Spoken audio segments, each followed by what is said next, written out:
श्री सद्गुरु महाराज की जय। श्री सद्गुरु महाराज की जय।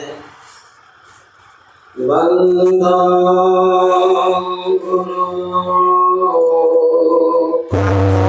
वंद कृपा सिंधु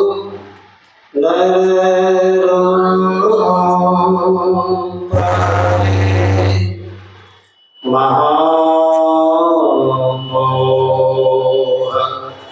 तमकुंज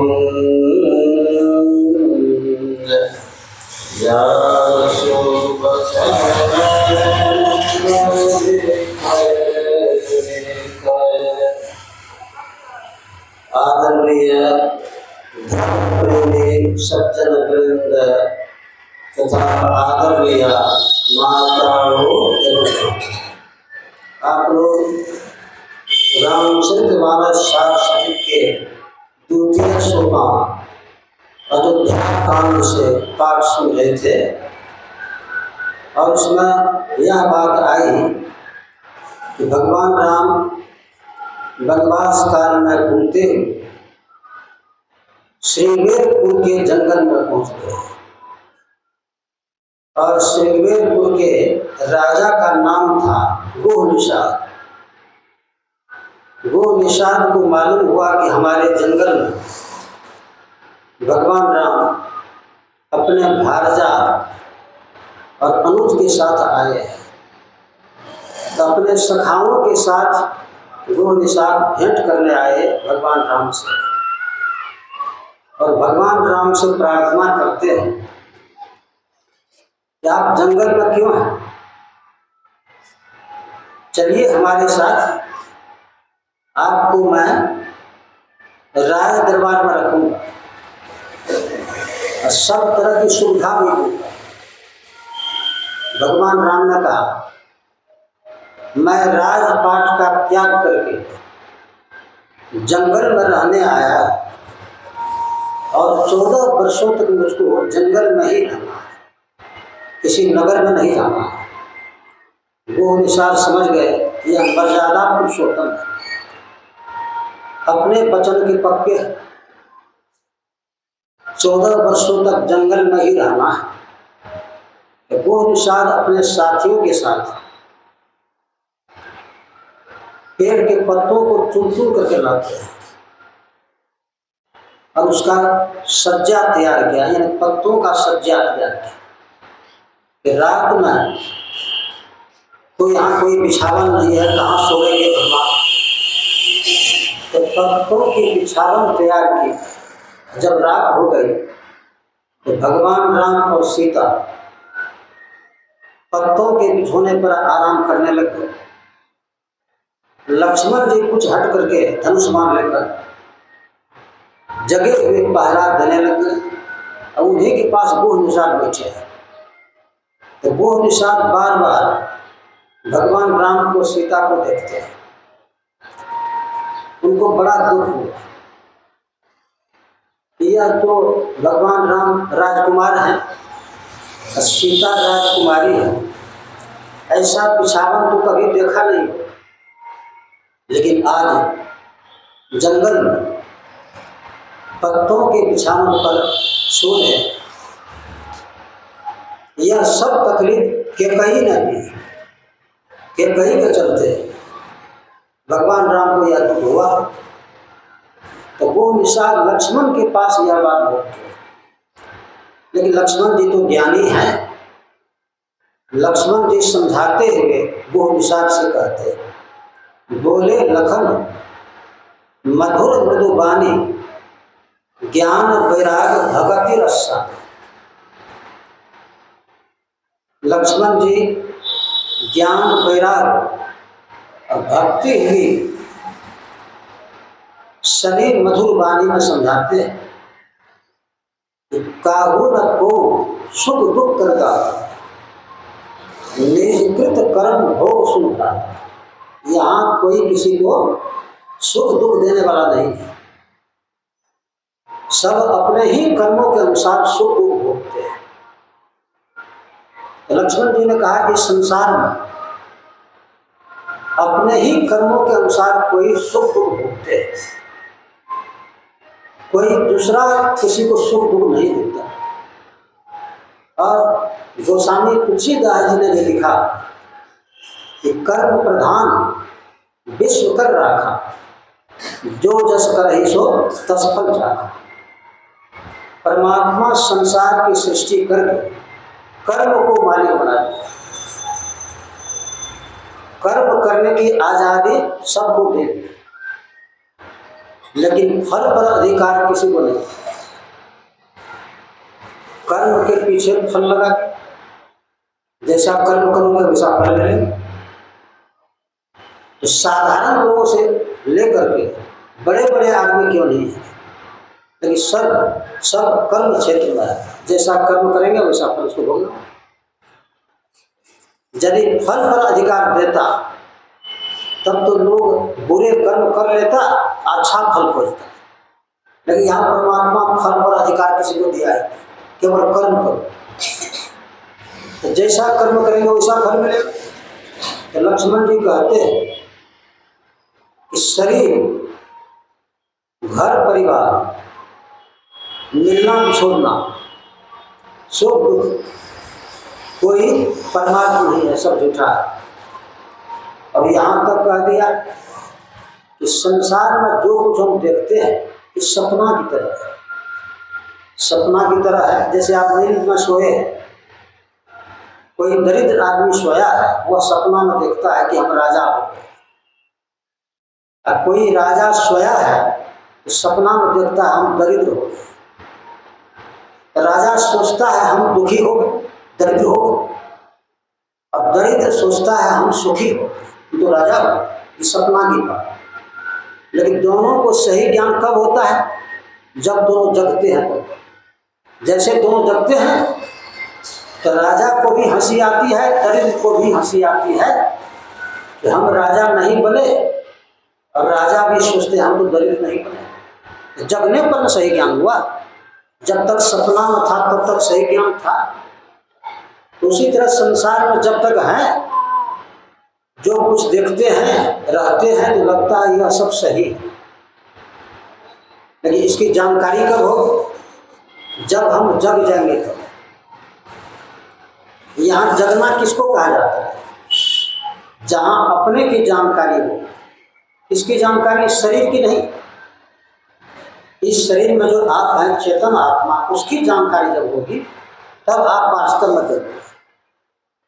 तब आपको सही सही मालूम होगा कि संसार, घर परिवार झूठा है। लेकिन जब तक आप जगे हुए नहीं हैं, सही में नहीं जगे हैं, तब तक संसार का ज्ञान भी सही सही आपको मालूम नहीं होगा। झूठा कोई सत्य माने, झूठा कोई सत्य माने। तो लक्ष्मण जी ज्ञानी है, उनको पता है, वो समझा रहे हैं। नहीं, जितना दुनिया में देखते हैं सब झूठा है, सब सोए हुए हैं, सपना देख रहे हैं। जगे हुए कौन है?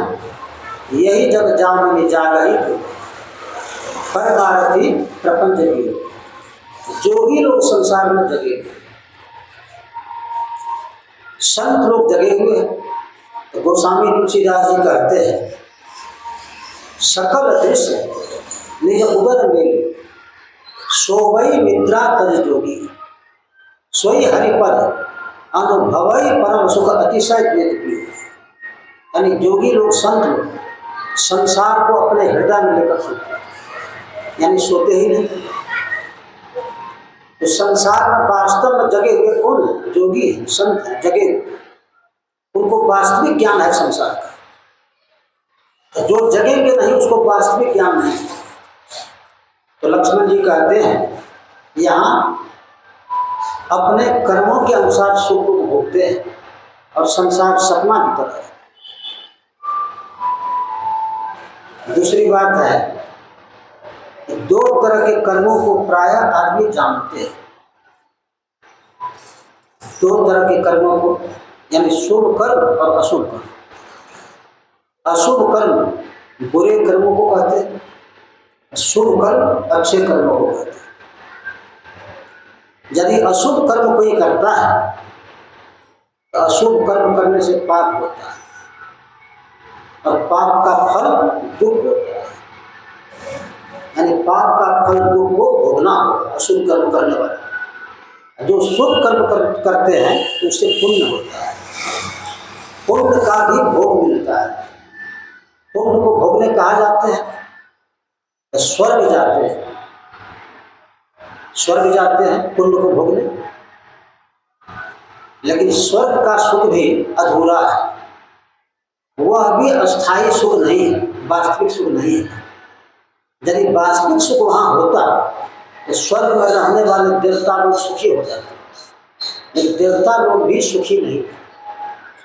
तन धन सुखिया कोई न देखा, जो देखा सो दुखिया हो। सांच कहो तो कोई न माने, झूठ कहा न जाई हो।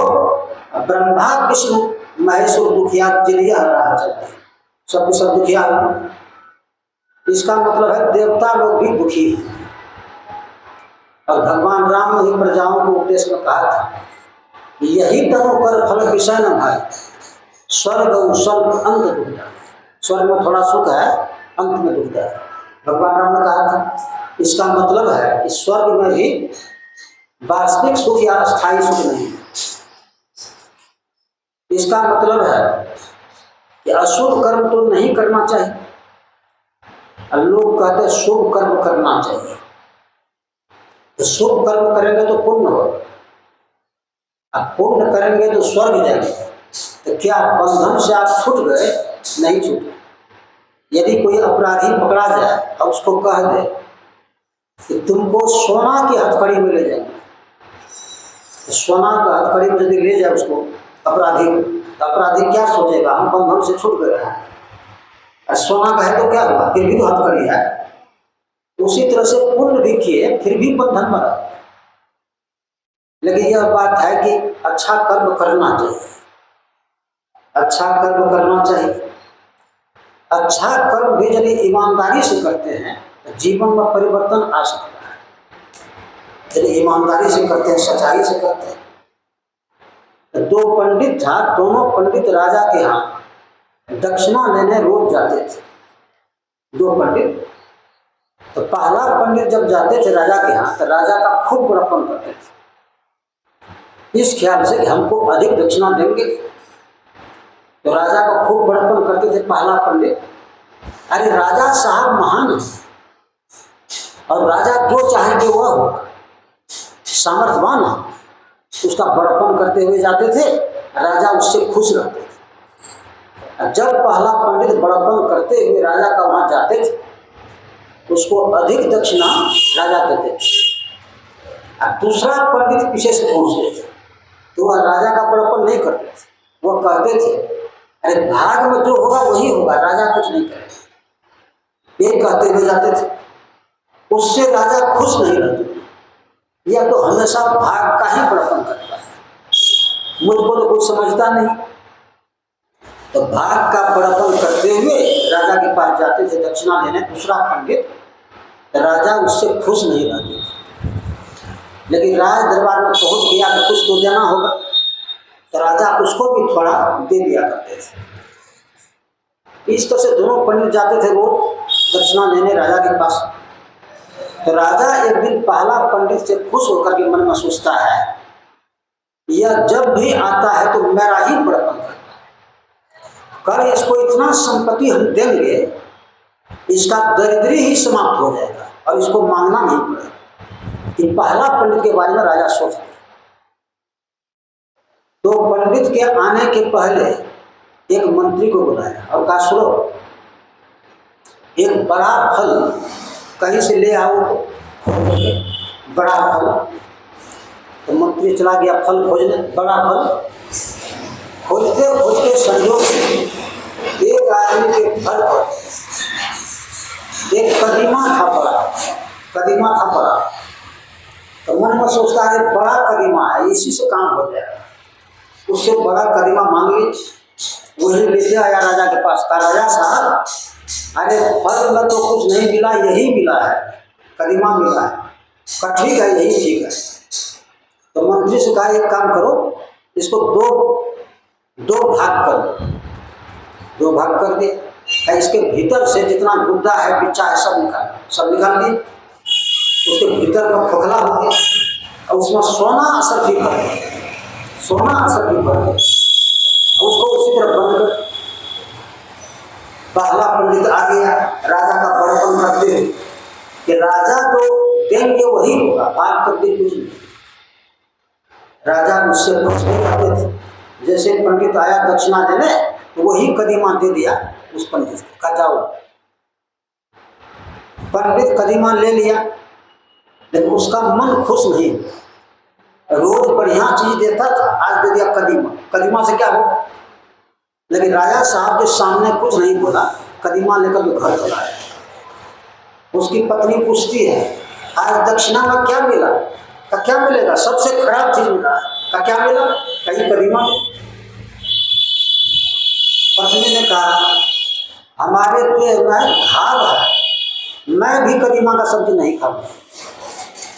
तो पंडित बोलता है यह तो बांतर होता है, कौन खाएगा इसका सब्जी? तो पत्नी बोलती है काम कीजिए, इसको बेच दीजिए दुकान में जाकर बेच। पंडित कदीमा उठा करके चला गया सब्जी के दुकान पर। दुकानदार से बोलता है देखिए ये कदीमा लीजिएगा? बोलता हाँ ले लेंगे, लेकिन देखिए कदीमा है, 2 रुपया देंगे। कच्ची कर दे दी, 2 रुपया उसको दे दिया, कदीमा रख दिया। और दूसरा पंडित जाता है पीछे से राजा के यहाँ दक्षिणा लेने। दूसरा पंडित यही बोलता है भाग में जो होगा वही होगा, राजा क्या करेगा? तो राजा तो उससे खुश नहीं रहते थे। अब राज दरबार में आ गया है तो राजा साहब थोड़ा सा उसको दाल दिया, चावल। चावल दाल ले करके दूसरा पंडित घर चला। पत्नी पूछती है आपको दक्षिणा में क्या मिला? पंडित ने कहा हमको तो थोड़ा सा राजा देते ही, तो मिला क्या? अरे क्या मिला? थोड़ा सा दाल और चावल मिला। उसकी पत्नी ने कहा बहुत बढ़िया है, बहुत बढ़िया है। अरे भात बनेगा, दाल बनेगा। तो पत्नी कहती है सब्जी का, सब्जी तो नहीं। तो पत्नी बोलती है पति से, पंडित से एक काम कीजिए आप जाइए सब्जी के दुकान, जो सब्जी मिलेगा वही ले लीजिए। वह पंडित जो है उसी दुकान पर चला गया जहाँ कदीमा बेचा था, वहाँ चला गया और उस दुकानदार से कहता है कोई सब्जी है? दुकानदार ने कहा कि कोई सब्जी नहीं है, केवल कदीमा है, यदि लेना है तो ले सकते। का कितना दाम है? का जितना हम खरीदे हैं उतने में दे। का कितना? का 2 रुपया। 2 रुपया पंडित दे दिया, कदीमा लेकर घर चला गया। पत्नी से कहा कि देखिए कुछ नहीं मिला, कदीमा मिला। पत्नी बोलती बढ़िया है, इसका सब्जी भी अच्छा होता है, इसी का सब्जी बना। तो पत्नी ले गई उसका सब्जी बनाने के लिए, आप उसको फाड़े। जैसे फाड़ती है फटा हुआ तो खाए, तुरंत गिर गया 2 भाग में। 2 भाग हो गया और उसके भीतर से सोना सफेद निकलता है झरझरा करके। पत्नी कहती है कदीमा है कि क्या है? देखो इससे क्या निकल। और उसमें क्या देखते हैं? सोना सफेद भरा।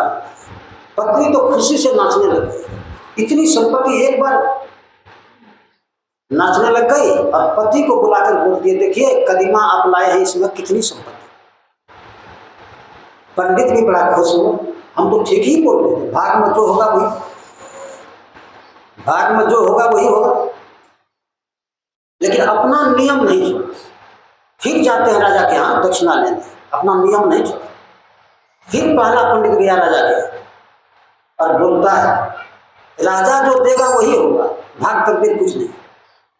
राजा मन में सोचता है कल इसको इतनी संपत्ति, फिर मांगने चला। तो राजा के मन में हुआ इतनी संपत्ति इसको हमने कल दी, फिर मांगने चला। तो राजा पूछते हैं उस पंडित से अरे कल जो हम कदीमा दिए थे आप क्या किए? क्या करेंगे? हमारी पत्नी बोलती है कदीमा बातर होता है, इसका सब्जी कौन खाए?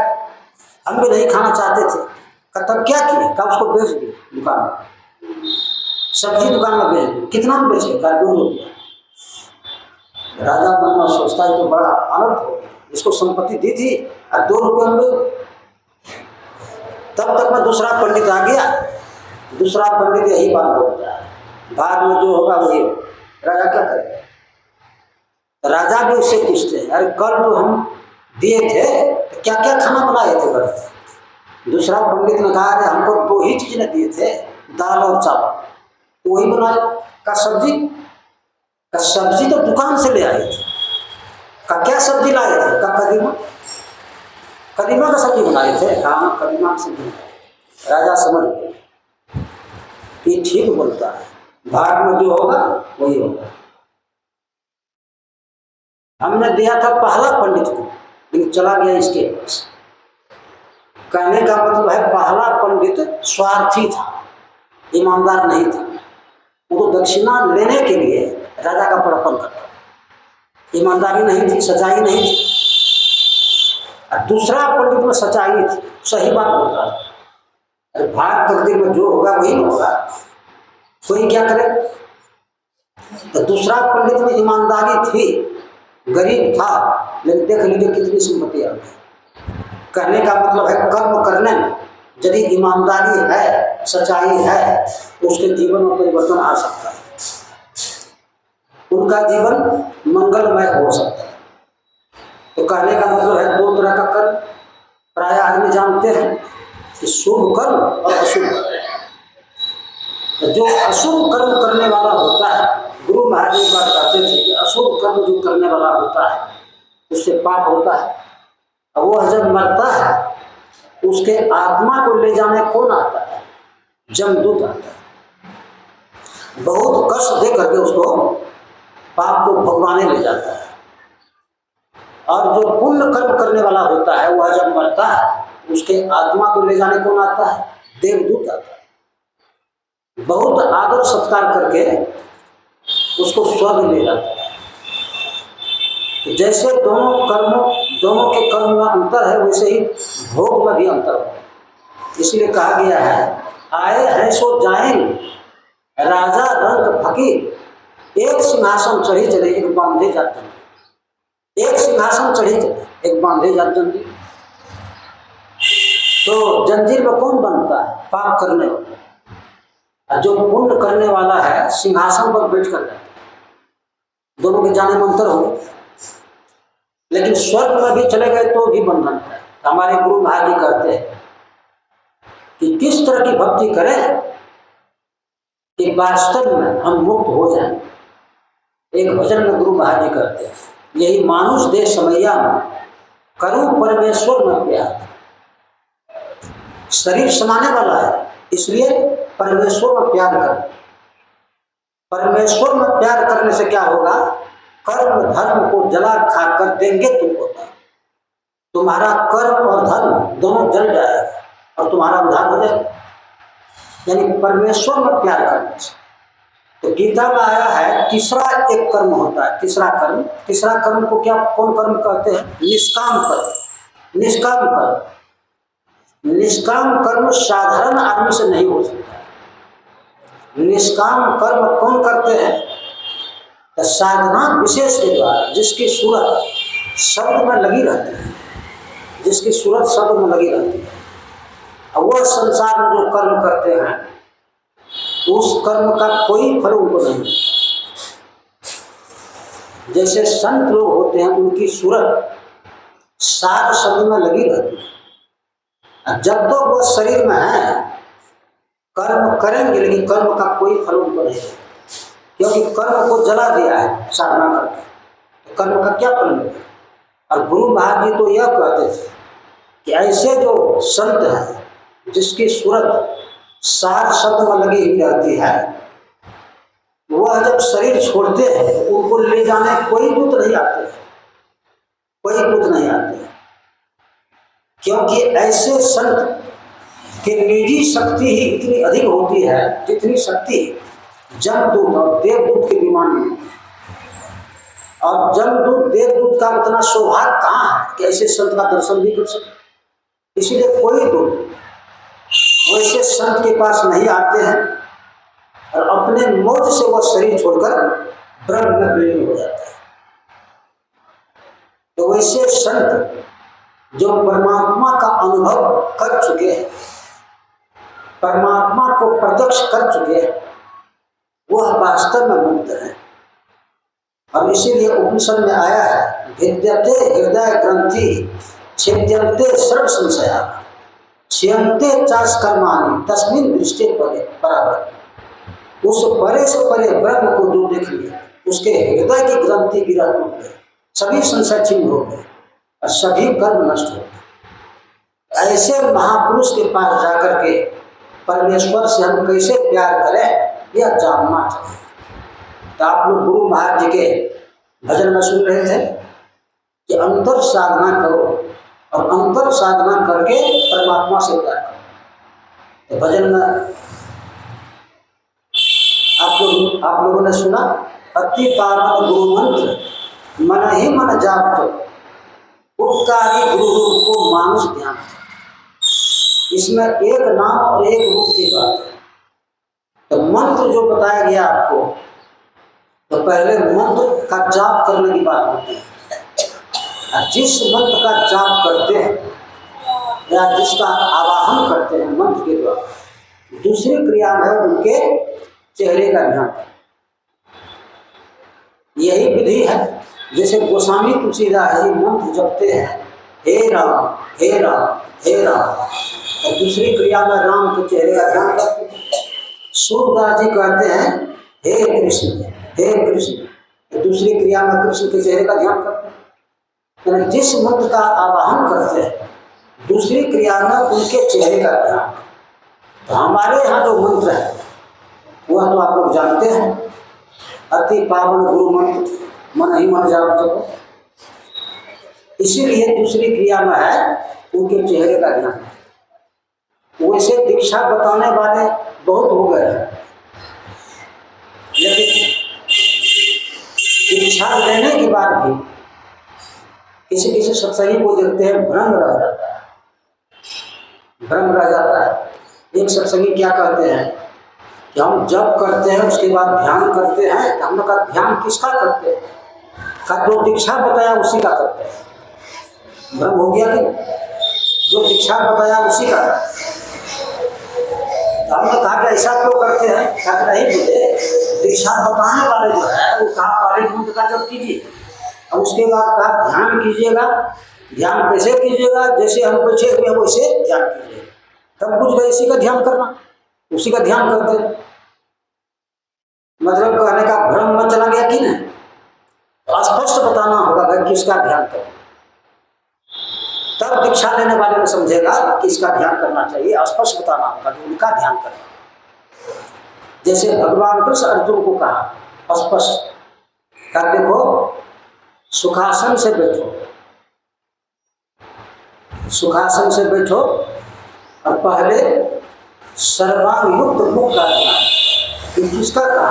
मेरा जो शरीर है सर्वांग युक्त मुख का ध्यान करो, मेरा ध्यान करो, यानी समूचा शरीर का। अब उसके बाद क्या करो? तो मुस्कान युक्त मुख का ध्यान, यानी पहले समूचा शरीर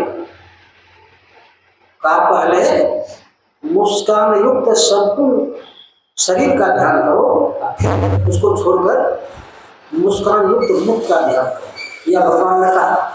इसी तरह में बताना होगा, ध्यान दीजिए तभी सही हुआ, जानकारी हुई। इसीलिए जिसको सही जानकारी है उसी से दीक्षा लेना चाहिए। जिसको सही जानकारी है उसी से दीक्षा लेना चाहिए। यह नहीं किसी से ले लिया, नहीं समझा। तो पहले मंत्र का जप है, फिर उनके चेहरे का ध्यान।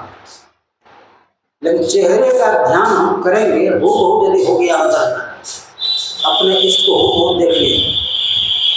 तो हो देख लिया तो अच्छी बात है, मानस ध्यान हुआ।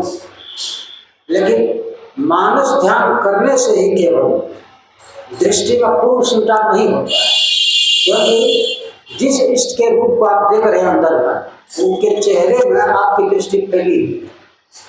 इसका मतलब दृष्टि का पूर्ण संचार नहीं हुआ है। दृष्टि फैली हुई चेहरे, लेकिन यहाँ पूर्ण संचार होना चाहिए। इसीलिए है तीसरी की बिंदु ध्यान। बिंदु ध्यान में है दोनों आंखों में जो देखने की शक्ति है, दृष्टि, दोनों को एक तीसरी क्रिया, इसको दृष्टि योग बोलते हैं। बिंदु ध्यान। गुरु महाराज ने एक भजन में कहा, दो नयन बीचों बीच शरणों एक टक देखत रहो, आप ही वह बिंदु झलके पट गिरा नहीं। दोनों आंखों के मध्य में।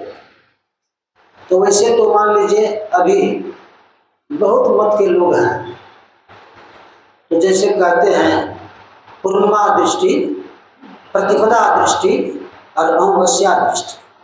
तो पूर्णिमा दृष्टि बोलते हैं पूरी आंख खोल कर देखना।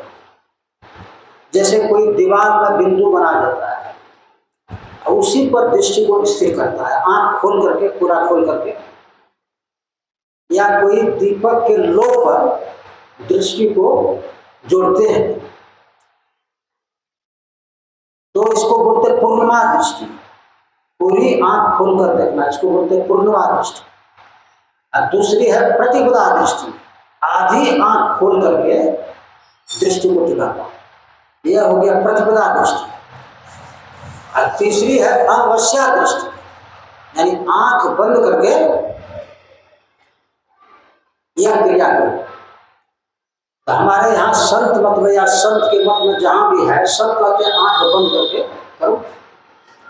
जैसे गुरु महाराज ने कहा, संतन मत भेद प्रचार किया गुरु साहब बाबा देवी, बंद कराया पलक पट को, कहे बाहर में तुम मत बट। ये गुरु महाराज जी कहते हैं, बंद कराया पलक पट को, कहे बाहर में तुम मत बट। यानी बाहर में छोड़ करके अंदर में, या बाबा जी साहब का। और गुरु महाराज जी भी कहते हैं, इसका मतलब है आंख बंद कर लेने से बाहर का सब दिशा खत्म हो जाता है। अब तो अंदर की ही बात रही, यह सरल है, सरल है। आंख जैसे बंद कर लिए, बाहर का दिशा खत्म हो गया। अब अंदर में करना, अंदर में कहाँ करना? आंख जैसे बंद करते हैं, क्या देखते हैं? अंधकार, अंधकार का मंडल देखते हैं। तो अंधकार में ही दृष्टि को स्थिर करना है, लेकिन बाएं तरफ नहीं दृष्टि को ले जाना है, बाएं तरफ, दाहिना तरफ भी नहीं ले जाना, ऊपर नीचे नहीं, ठीक सामने। तो सामने में जो दृष्टि को टिकाते हैं, इसमें आंख में जोर भी नहीं लगा, स्वाभाविक रूप से आंख बंद करके, और जैसे आपको बताया गया वैसे ठीक सामने में दृष्टि को जोड़ना है। इस तरह क्रिया करते करते, अभ्यास करते करते कभी न कभी कोई प्रकाश दिखाई पड़ता। और गुरु महाराज जी कहते हैं, थोड़ा थोड़ा यदि चिंता करोगे, क्या होगा? दृष्टि टिकने लग जाएगी, और कुछ न कुछ प्रकाश दिखने में आएगा। लेकिन बाद में जब दृष्टि स्थिर होगी तो अंधकार बचेगा, सूक्ष्म में उसका प्रवेश होगा। सूक्ष्म मंडल में जब जाएगा तो पहले कहाँ जाएगा? सहस्त्र। यानी सूक्ष्म मंडल में दो भाग है, पहले है सहस्त्र अंधकार के पार में, और उसके बाद है त्रिकुटी। तो सहस्त्र कमल में चंद्रमा का दर्शन हो, त्रिकुटी में सूर्य का दर्शन हो। गुरु महाराज पद में कहते हैं, कमल सहस्र दल ज्योति करे झलमल, त्रिकुटी में सूर्य हो, त्रिकुटी में सूर्य का दर्शन होगा। इस तरह से आपको आपका अंदर गमन होगा, और यह बहुत ऊंचे दर्जे की साधना है, ऊंचे दर्जे की साधना। यह साधना यदि पकड़ लेंगे, यह संस्कार पकड़ लेंगे, तो किसी भी जन्म में यह संस्कार आपको अधोगति में नहीं जाने देगा, अधोगति में नहीं जाने देगा।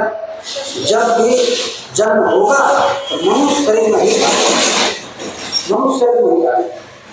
देखिए कितना बड़ा लाभ इसमें है, यह अभ्यास करने से कि किसी भी जन्म में अधोगति में आपका जाना, भक्ति भी पलटे नहीं, जब डूब जाए अनंत, ऊंच नीच घर जन्म ले तो वो संत के संत। यही हम लोग सेवा में कहा। श्री सद्गुरु महाराज।